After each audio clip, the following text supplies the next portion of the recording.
This video is going to be called Jesus is a Jew and the Jews are God's chosen people. And I'm going to demonstrate that with scripture.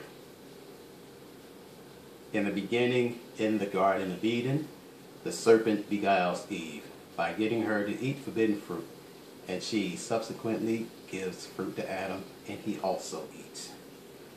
While I could argue that this may be the beginning of romance, which some say is to defy God for a love of a woman, I'm not prepared to back this up with scripture.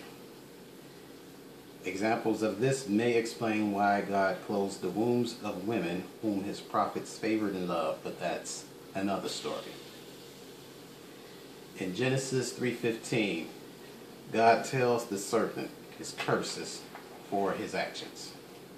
Genesis 3:15 is actually God giving not only an unchangeable law of life, but also a prophecy of our coming Messiah. And that when it's all said and done, we, the children of the seed of the woman, we, the children of the Most High, will be stepping on the head of the serpent. Also, from that seed of the woman will come the Messiah and God's chosen. Now, let's track the seed line. Adam begat Seth. Seth begat Enos. Enos begat Canaan. Canaan begat Mahalalel. Mahalalel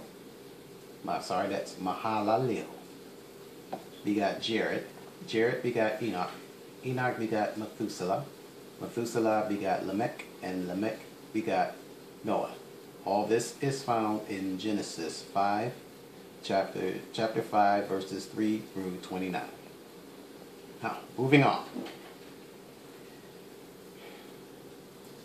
Genesis 7 and 23. After the flood, only Noah's wife, Noah, his sons, and their wives are the only humans to survive.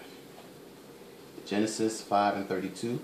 His sons' names were Shem, Ham, and Japheth. Genesis 11, 10 through 27. Abram is a begotten son of the line of Shem. Genesis 17 and 5. God changes Abram's name to Abraham. Genesis 17, 10 through 12. God establishes a covenant of circumcision with Abraham.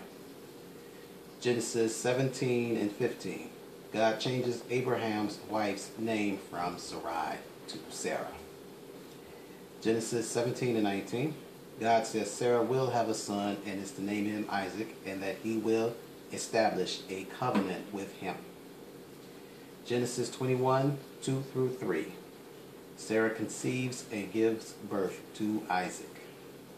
Genesis 22, 1 through 2. God tells Abraham to take his son Isaac to a mountain and sacrifice him. Genesis 22, 9 through 13. Just as Abraham is about to complete this task, God stops him and tells him not to harm his son, and that he will bless Abraham and multiply his seed, and that he will possess the gates of his enemies. Genesis 24, 2 through 4. Abraham swears by God that his son Isaac will take a wife from his own kindred. And so he sends his servant to Abraham's own country to find her. Genesis 24, 12 through 20. The servant prays to God to let him know whom the damsel for Isaac is by the tasks she performs. And Rebekah, daughter of Bethuel, son of Milcah, the wife of Nahor, which later on from Mary is to come from. Anyway, Rebekah comes of and does those tasks. Genesis 25, 20 through 26. Isaac marries Rebekah and conceives Esau and Jacob. Esau was the firstborn. Genesis 25, 30 through 34. Esau sells his birthright to Jacob for lentil soup and bread. Genesis 26, 1 through 6. God makes a covenant with Isaac to bless him and his seed. Genesis 27, 26 through 30. Isaac gives his blessing to Jacob. Genesis 29, 20 through 25. Jacob serves Laban 7 years for Rachel, but Laban tricks him into marrying his older daughter, Leah. Genesis 29 and 24. Laban gives Leah his daughter, his servant Zilpah to be her handmaid. Genesis 29 and 28. Jacob marries Rachel. Genesis 29 and 29. Laban gives Rachel his daughter, his servant Bilhah, to be her handmaid. Now, Laban has two daughters, Leah and Leah and Rachel. Sorry for the mistakes. Both daughters end up marrying the same man, Jacob. And you'll see that in these days, it was everything and very important for a woman to be able to bring forth children for her husband. That was one of the most important things back in the days. And Laban gives Rachel his servant Bilhah. So Bilhah is a handmaid of Rachel, given to her by her father. And Zilpah is a handmaid of Leah, given to her by her father. Genesis 29, 30 through 31.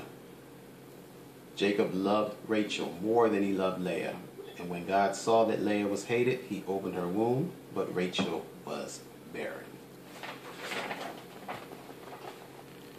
Genesis 29 and 32. Leah conceives and gives birth to Reuben. Genesis 29, 33 through 35. Leah also conceives and gives birth to Simeon, Levi, and Judah. Genesis 30, 1 through 8. Rachel envies her sister Leah because she bore 4 sons and she had none. So she gives to Jacob Bilhah, her handmaid, to marry, and Bilhah conceives and gives birth to Dan and Naphtali. Genesis 30, 9 through 13. Leah gives to Jacob Zilpah, her handmaid, to marry, and Zilpah conceives and gives birth to Gad and Asher. Genesis 30, 17 through 21. Leah conceives and gives birth to Issachar, Zebulun, and a daughter, Dinah. Genesis 30, 22 through 24. God opens Rachel's womb and she gives birth to Joseph. Genesis 35, 16 through 20. Rachel dies giving birth to Benjamin. Genesis 49, 1 through 27. Jacob calls his sons together so that he can tell them that which will befall them in the last days. Genesis 49 and 28. All these are the 12 tribes of Israel. All Jacob's sons are the 12 tribes of Israel. I'll name them from oldest to youngest: Reuben, and Simeon, and Levi, and Judah, and Dan, and Naphtali, and Gad, and Asher, and Issachar, and Zebulun, and Joseph, and Benjamin. Genesis 49, 8 through 10.